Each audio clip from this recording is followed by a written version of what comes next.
इस्तीफा देना पड़ा, वो सब हुआ जो आपने देखा, कुछ कहना चाहेंगे? सत्याग्रह में अगर जेल जाते तो मैं आ रहा हूं, सिसोदिया साहब सुनिए ना, बबीता जी कुछ कह रही हैं, सुनिए। सरकार के द्वारा कि किसी सिटिंग मुख्यमंत्री, 3 बार के चुने हुए मुख्यमंत्री जी को झूठे आरोपों के तहत जेल में डाल दिया और उसके बाद फिर उनका इस्तीफे की डिमांड की गई। लेकिन हमेशा केजरीवाल जी ने जनता के आदेश को माना है, क्योंकि जनता ने उनको चुन के मुख्यमंत्री बनाया था, बीजेपी ने नहीं। तो उन्होंने जो भी अपना फैसला लिया वो जनता के आदेश के हिसाब से लिया। जनता चाहती थी कि वो इस्तीफा ना दे, इसलिए उन्होंने जनता से पूछा और वो हमेशा जनता के आदेश को मानना पड़ा उन्हें। जब कोर्ट ने आदेश करा कि इस्तीफा दो, तब उन्होंने इस्तीफा दिया। कोर्ट ने कुछ ऐसा नहीं आदेश किया इस्तीफा दो। हाँ, कोर्ट में कुछ भी मुख्यमंत्री के तौर पे साइन नहीं कर सकते, ऑर्डर में कुछ भी ऐसा नहीं लिखा हुआ कि आप इस्तीफा दीजिए। हाँ, नहीं, कोर्ट का ये साफ आदेश है कि आप मुख्यमंत्री के तौर पर ना तो मुख्यमंत्री कार्यालय जाएंगे, ना मुख्यमंत्री के तौर पर आप कोई फाइल साइन कर सकते हैं, ना कोई अप्रूवल दे सकते हैं। होती है जी, बीइंग एडवोकेट मैं आपको बता दूं, बेल में कुछ कंडीशंस होती है, कंडीशंस थी, लेकिन उसमें कहीं भी मेंशन ही नहीं था कि आप इस्तीफा दीजिए। वो उनकी अपनी मर्जी थी जो उन्होंने इस्तीफा दिया है। हाँ, लेकिन मुझे आप बतौर एडवोकेट ये भी बता दीजिए कि अगर आप मुख्यमंत्री की ताकत नहीं रखते हैं तो आप मुख्यमंत्री रहकर क्या करेंगे? जनता का कैसे भला करेंगे? जनता का भला करने के लिए इंटेंशन आपकी अच्छी होनी चाहिए, चाहे आप मुख्यमंत्री हैं या नहीं हैं, लेकिन जनता के कार्य करने के लिए आपके अंदर एक अच्छी भावना होनी चाहिए। बिल्कुल, वो हमेशा केजरीवाल जी की रही है, और चाहे मुख्यमंत्री पद पे हैं या नहीं है, फिर भी वो जनता के लिए काम करते रहे और करते रहेंगे आगे। नहीं, भावना अच्छी है और मुझे लगता है वो भावना अब आंकड़ों में परिवर्तित हो रही है। फिरोज सिद्दीकी साहब हमारे साथ जुड़ गए। सिद्दीकी भाई, बहुत स्वागत है आपका।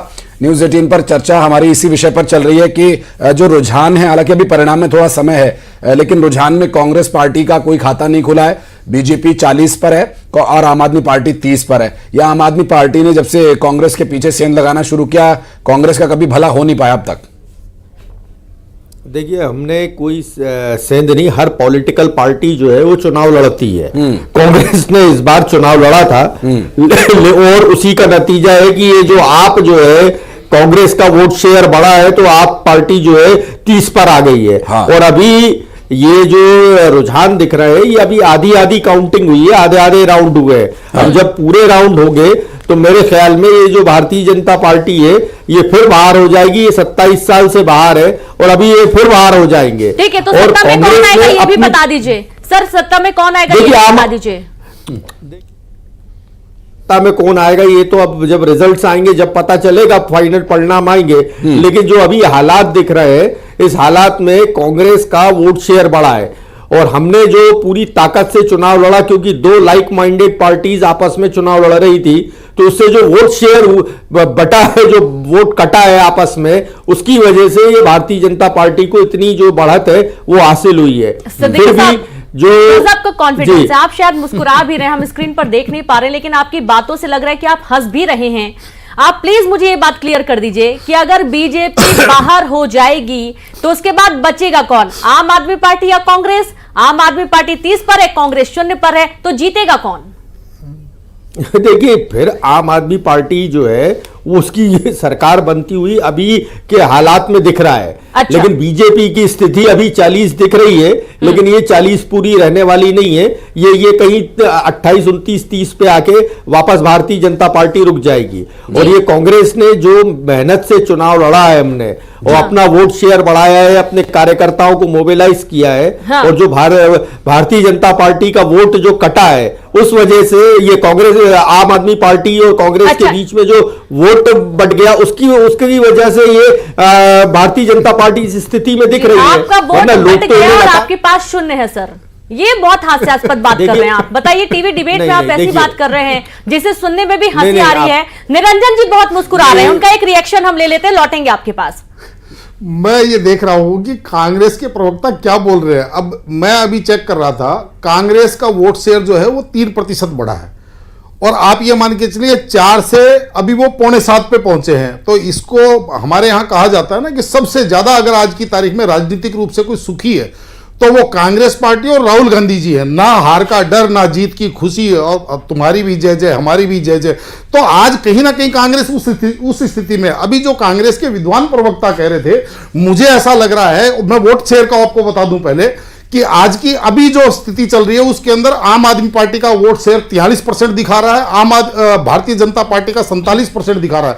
यानी कि भारतीय जनता पार्टी का वोट प्रतिशत 9% बढ़ता हुआ दिख रहा है, आम आदमी पार्टी का 10% गिरता हुआ दिख रहा है और कांग्रेस का 3% बढ़ता हुआ दिख रहा है। अब कांग्रेस प्रवक्ता केवल यह ना कह दे कि हमने आम आदमी पार्टी के 10% वोटों को खींचा और भारतीय जनता पार्टी के में 9 डाल दिया, 3 हमारे में डाल लिया। अब यह भी कह सकते हैं, देखिए कहने को आप कुछ भी कहें, लेकिन आपको आत्मचिंतन करना चाहिए कि जो अपने आप को राष्ट्रीय पार्टी कहती है, जो अपने आप को एक 130 साल पुरानी पार्टी कहती है, जो एक समय पूरे देश के अंदर शासन चलाया करती थी, जिसका केंद्र के अंदर एक छत्र शासन होता था, लगा 28 राज्यों में जिसकी सरकार होती थी, आज क्या स्थिति है? जहां जहां क्षेत्रीय पार्टियां उत्पन्न हुई वहां वहां कांग्रेस वहां से साफ हो गई। और उसके बाद में ये सदा या तो विश्लेषण पे बात करते हैं या आत्मचिंतन पे बात करते हैं, और या फिर इस तरीके से खुश हो जाते हैं कि हमारा 4 से 7% वो वोट शेयर हो गया, हम तो निहाल हो गए। तो कहने का तात्पर्य ये है कि आज हम कांग्रेस पार्टी की स्थिति देखेंगे तो ऐसा लग रहा है कि जैसे कोई एनजीओ खोल लिया हो इन्होंने, राजनीतिक पार्टी ना होकर के हमने उसको हम उसके हार के कारक बन गए, हम उसके जीत के कारक बन गए। इनके लिए यही खुशी सबसे बड़े मायने रखती है। पिछले 2020 के विधानसभा चुनाव के अंदर मैं देख रहा था कि सरकार बनी आम आदमी पार्टी की, 62 सीटें आई आम आदमी पार्टी के, और लड्डू बंट रहे थे कांग्रेस के दरवाजे पे। मैं सोच करके बड़ा आश्चर्य कर रहा था कि भाई राजनीतिक पार्टी और राजनीतिक वोट शेयर बढ़ा ना। उद्धव साहब, मेरी एक चिंता एक और है, मैं राजपाल जी आपसे भी, प्रवक्ता फिरोज सिद्दीकी से भी, और राकेश जी आपसे भी, और बबीता जी आपसे भी, इस पर सबका मैं चाहूंगा कि बारी बारी से रिएक्शन दे। राजपाल जी आपसे शुरुआत करते हैं। वोट शेयर की बात हो रही है, किसका घटा किसका बड़ा, कटेगा या बटेगा, बटेगा या कटेगा, वो घूम फिर के कहानी वहीं आ रही है। एक है तो सेफ है, कटेगा या बटेगा। वो उत्तर प्रदेश में बहुत बढ़िया काम किया। और मैं लौटूंगा आपके पास। अनूप गुप्ता इस वक्त हमारे साथ जुड़ गए बीजेपी ऑफिस से। अनूप जी, क्या स्थिति है फिलहाल बीजेपी ऑफिस में? अगर आपको आवाज मिल पा रही है, ताजा क्या है हालात इस वक्त, रुझान के बाद किस तरह का माहौल है वहां?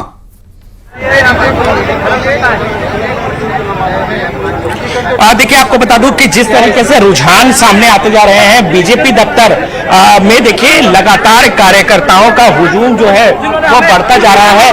ये बताइए कि क्या आपको लग रहा है कि बीजेपी जो रुझान है उसके बाद अब जीत जाएगी? बीजेपी का क्लियर हो गया है, बीजेपी जीत रही है। अब दिल्ली का आम जनता को सौगात मिला है और डबल इंजन की सरकार बन गई है, और इस बार जो है दिल्ली का चौमुखी विकास होगा, इसमें कोई कोताही नहीं है। ये बताइए कि आपने तो अभी होली भी खेल ली है जी, लग रहा है कि बीजेपी को क्लियर मेजॉरिटी मिलेगी? 45+ दिल्ली के समस्त जनता ने मोदी जी को सौगात दे दिया है कि आप दिल्ली में सरकार बनाइए। जो केजरीवाल ने पूर्वांचलियों को गाली दिया, आप देखिए पूर्वांचलियों का जो भी सीट है, हर सीट पे बीजेपी बढ़त बनाया हुआ है। केजरीवाल अभी नशे में है। इन्होंने एक पैक दारू फ्री दिया था, एक बोतल अपने पास रखा था, एक आतिशी जी को दिए हैं। दोनों सीट अभी पीछे चल रहा है। दोनों का नशा 2 बजे खुल जाएगा, दोनों हार रहे हैं और हम लोग सरकार बना रहे हैं। आप देख सकते हैं कि किस तरह का माहौल है जी। भले ही ये रुझान, हनुमान जी की गदा नजर आ रही है अनुभव के पीछे, हनुमान जी की गदा नजर आ रही है। जरा हनुमान जी के दर्शन करा दिए। अरविंद केजरीवाल जी हनुमान जी के बहुत बड़े भक्त हैं। जी बिल्कुल, हनुमान जी की गदा है। हनुमान जी की गदा आप सब लोगों के सामने आ गई है। इस हनुमान जी की गदा हम सब लोगों ने देखा। इस दिल्ली में 2 ठगों के द्वारा हनुमान जी की गदा को उठाने का काम किया गया। एक केजरीवाल और एक अखिलेश यादव के द्वारा हनुमान जी की गदा उठाने का काम मीडिया के माध्यम से हम सब लोगों ने देखा। और वह उस विचारधारा का, उस राष्ट्रवादी द्रोही विचारधारा को समर्थन करने वाला, जिसमें कहते थे अफजल हम शर्मिंदा हैं, तेरे कातिल जिंदा हैं, ऐसी विचारधारा का समर्थन करने वाले। और दूसरी ओर जिस घर में अफजल निकलेगा उस घर में घुस के मारेंगे, यह कहने वाली विचारधारा। और दूसरी ओर अखिलेश यादव, जहां राम भक्तों का उनके पिता मुल्ला मुलायम सिंह के द्वारा मतलब राम भक्तों को गोली चलाने का काम किया गया, वह आज राजनीति के लिए गदा उठाने का काम कर रहा। हमने गदा उठाई है शुरू से। 6 दिसंबर 1992 से जब राम मंदिर का निर्माण वो विध्वंस हुआ था, तब से लगातार राम भक्ति में लीन, और आज वह राम भक्ति और देशभक्ति आप देखने को मिली। ये बताइए आप, ये बताइए यहाँ से चुनाव लड़ रहे हैं, आप ये गद्दा किसके लिए, गद्दा किसके लिए, दिल का तो आप देख सकते हैं कि किस तरह का माहौल यहाँ पर एक बनता जा रहा है। भले ही ये शुरुआती रुझान है, अभी देखिए चुनाव परिणाम के लिए अभी भी थोड़ा इंतजार करना पड़ेगा। देखिए एक अभी हमारे पास कुछ कार्यकर्ता है, सबका साथ सबका विश्वास मोदी जी के साथ, देश जीता है, दिल्ली का दिल भी जीतेंगे, हम 55+ सीटें लाएंगे। दिल्ली का जीत देखिए अभी भी लोग उत्साहित हैं और लोगों का कहना है कि अभी जब चुनाव परिणाम सामने आएंगे तो यहाँ पर, और जिस तरीके से रंग भी खेल लिए गए, होली मानिए कि आज ही लोगों ने मना ली और वाकई में जिसकी भी जीत होगी उसी की होली आज होने वाली है।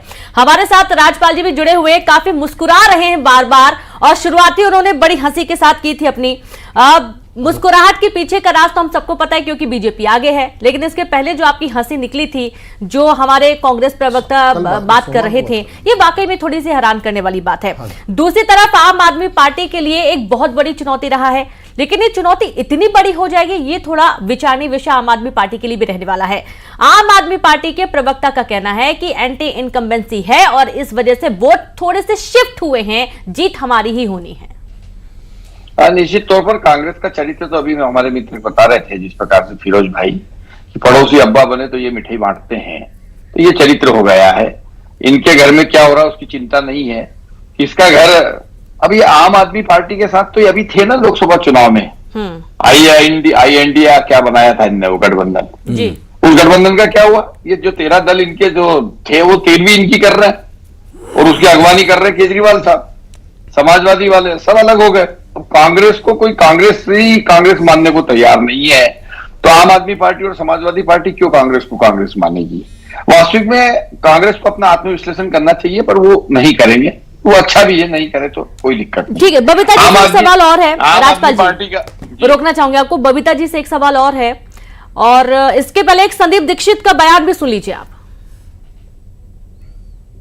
लग रहा है कि इनकी सरकार बनेगी, बाकी देखो, बट 6वां-7वां राउंड हो गया, 6-7 राउंड के बाद नॉर्मली पिक्चर ठीक रहती है, क्योंकि जो लीड्स है वो बहुत कम नहीं है, कुछ कुछ जगहों पे है, कहीं 200, 300, 500 की लीड है, लेकिन ज्यादातर तो मैंने देखा है कि 2-4 हजार से लेकर 10-15 हजार के बीच की लीड्स हैं। ये लीड्स मुश्किल है पूरी करनी। देखो था, लेकिन अगर लोगों में शायद भरोसा नहीं बना हो कि हम लोग सरकार दे पाएंगे तो ठीक है, जो जनता का निर्णय है वो निर्णय है। हम लोग इतना कह सकते हैं कि हमने मुद्दे उठाए और जो मुद्दे हमने उठाए उस पर काफी हद तक चुनाव बना, बाकी जो जनता कहे।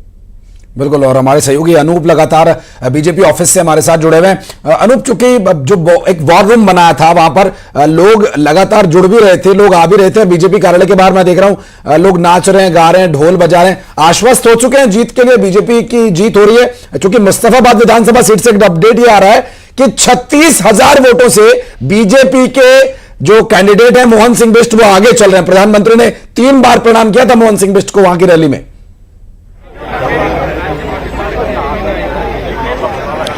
देखिए, आपको बता दूं कि ये दिल्ली बीजेपी प्रदेश कार्यालय है और पिछले 2 चुनाव से हमने कवर किया। इतना उत्साह और इतना लोगों के अंदर जो खुशी है वो कभी देखने को नहीं मिला। इस बार बीजेपी को भरोसा है, क्योंकि अगर 10 साल पहले के चुनाव को अगर हम देखें तो बीजेपी इतनी स्ट्रांग पोजीशन पे नहीं थी।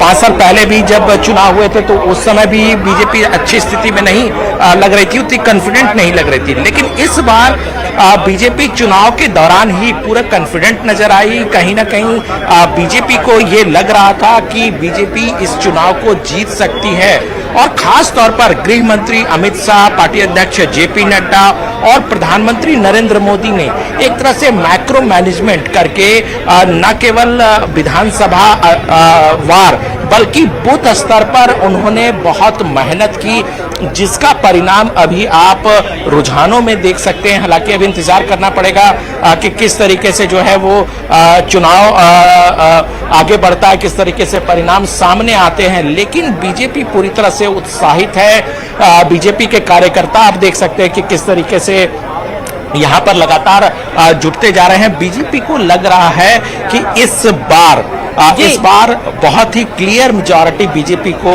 मिलने जा रही है। मुख्यमंत्री बीजेपी का बनने जा रहा है। जी ठीक है, बिल्कुल अनूप, लगातार नजर बना के रखिए, लौटेंगे आपके पास। बबीता जी का हम रुख कर लेते हैं एक बार फिर से। बबीता जी, अभी कुछ देर पहले, आपसे पहले जो आपके प्रवक्ता बैठे थे उनका ये कहना था कि कहीं, अभी माफ करिएगा, अभी कांग्रेस प्रवक्ता को भी आपने सुना था कि कहीं ना कहीं कांग्रेस भले पीछे है और जीत की बात अगर होगी तो आम आदमी पार्टी जीतेगी, अंतर जो है वो बहुत जल्दी पूरा हो जाएगा, यानी कि अंतर क्लियर हो जाएगा और आम आदमी पार्टी जीत कर आएगी। ये ऐसा क्यों लगा मुझे कुछ सेकंड के लिए कि कहीं ना कहीं ये पीठ पीछे भाई भाई हैं और सामने जनता को दिखा रहे हैं कि दो पार्टी जो कि चुनाव लड़ रही हैं? हाँ, देखिए, अभी फाइनल रिजल्ट आना बाकी है। फाइनल रिजल्ट आने के बाद ही सारी सिचुएशन क्लियर होगी और मुझे अभी भी उम्मीद है आम आदमी पार्टी की बढ़त होगी और आम आदमी पार्टी सरकार बनाएगी। जहां तक कांग्रेस का सवाल है, कांग्रेस को तो खुद ही समझ नहीं आ रहा, शायद कांग्रेस खुद ही कंफ्यूज है कि हम किसके साथ हैं और किसके साथ नहीं हैं। कभी वो बीजेपी का साथ देते हैं, कभी इंडिया गठबंधन में आके वो आम आदमी पार्टी के साथ आते हैं। जब उन्होंने दिल्ली में चुनाव लड़ना था तो आम आदमी के साथ नहीं, आम आदमी पार्टी इंडिया गठबंधन में आई थी मैडम, मैं आपको क्लियर कर दूं। अरविंद केजरीवाल गए थे इंडिया गठबंधन में शामिल होने के लिए, कांग्रेस पार्टी नहीं गई थी आम आदमी पार्टी के साथ, बल्कि आम आदमी पार्टी ने बाद में घोषणा करी कि हम दिल्ली में साथ नहीं, क्योंकि आम आदमी पार्टी को पता है कि दिल्ली में उनकी स्थिति मजबूत है। हाँ जी, बिल्कुल, दिल्ली में हमारी स्थिति मजबूत है और रहेगी भी आगे तक। और कांग्रेस का तो मुझे इस बार खाता खुलता भी नहीं नजर आ रहा, और जिस तरीके की कांग्रेस की विचारधारा है तो आगे तक भी शायद इनका सत्ता में आना बहुत ही मुश्किल है। बबीता जी, यही तस्वीर देखकर तो जनता की आंखें खुलती ना, जनता को पता चलता है कि अवसरवादी राजनीति कर रहे हैं, अवसरवाद की राजनीति से प्रेरित है आम आदमी पार्टी की। जहां पर जरूरत है वहां पर कांग्रेस के साथ है या फिर गठबंधन के साथ है, और जहां पर हम मजबूत स्थिति में वहां पर हम कोई गठबंधन नहीं करेंगे। क्यों? क्योंकि हमको कॉन्फिडेंस है कि हम जीत कर आएंगे। देखिए, ये तो जनता ही बता रही है कि कहां पे हमारी मजबूत स्थिति। दिल्ली में हमेशा हमारी मजबूत स्थिति रही है। पिछले 10 साल से जनता ने पूर्ण बहुमत की सरकार हमें बनाने का मौका दिया है और कांग्रेस को सिरे से नकार दिया था बिल्कुल जनता ने। इसलिए हमने कांग्रेस को भी यही बताया था कि दिल्ली में हमारी स्थिति मजबूत है, लेकिन अगर उनको नहीं समझ आ रही है बात तो फिर बाद में पछताने के अलावा कुछ और चारा नहीं है उनके पास। फिरोज सिद्दीकी साहब, क्या ये एक तरीके का धोखा था कि कांग्रेस के साथ गठबंधन दिल्ली की राजनीति में नहीं किया गया, विधानसभा चुनाव में नहीं किया गया? क्योंकि अगर किया जाता तो हो सकता था आंकड़ों में थोड़ी तब्दीली कांग्रेस के पक्ष में भी होती। देखिए, हमने इंडिया गठबंधन जो बनाया था वो लोकसभा चुनाव को बनाया था। अच्छा, किसी भी हम लोगों ने कभी भी प्रादेशिक स्तर पर कहीं है ना गठबंधन नहीं किए। जहां हमारे पहले से अलायंस चले आ रहे थे वो अलायंस थे। अब आम आदमी पार्टी जो थी वो अपने आप को बादशाह समझ रही थी कि हम दिल्ली के बादशाह हैं, तो कांग्रेस पार्टी ने जो मजबूती से चुनाव लड़ा तो इनको जमींदोज कर दिया। अब हमें समय लगेगा थोड़ा सा अपना वोट शेयर को वापस लाने में और आगे बढ़ने में। जहां तक हमारे भारतीय जनता पार्टी के प्रवक्ता कह रहे थे कि कांग्रेस पार्टी को मंथन करना चाहिए, चिंतन करना चाहिए, तो ये उनको नहीं पता कि उनकी जो है 4 पीढ़ियां खाली विपक्ष में ही खप गई और 50-55 साल उनको जो है राज्यसभा के लिए संघर्ष करना पड़ा और एक-एक सीट, एक-एक राज्य में चुनाव सरकार बनाने में उनकी क्या स्थिति हुई है ये उनको पता है। मतलब और आज भी ये कह रही है कि लोकसभा चुनाव में एक पार्टी, बीजेपी पार्टी को हराने के लिए सब इकट्ठा हो गए। कहते हैं ना कि दुश्मन का दुश्मन दोस्त होता है। निरंजन जी बहुत मुस्कुरा रहे हैं, एक रिएक्शन इनका भी। देखिए, अभी मैं आम आदमी पार्टी की प्रवक्ता को सुन रहा था, वो कह रही थी कांग्रेस की जो विचारधारा है, यानी कि वो कांग्रेस की विचारधारा को बहुत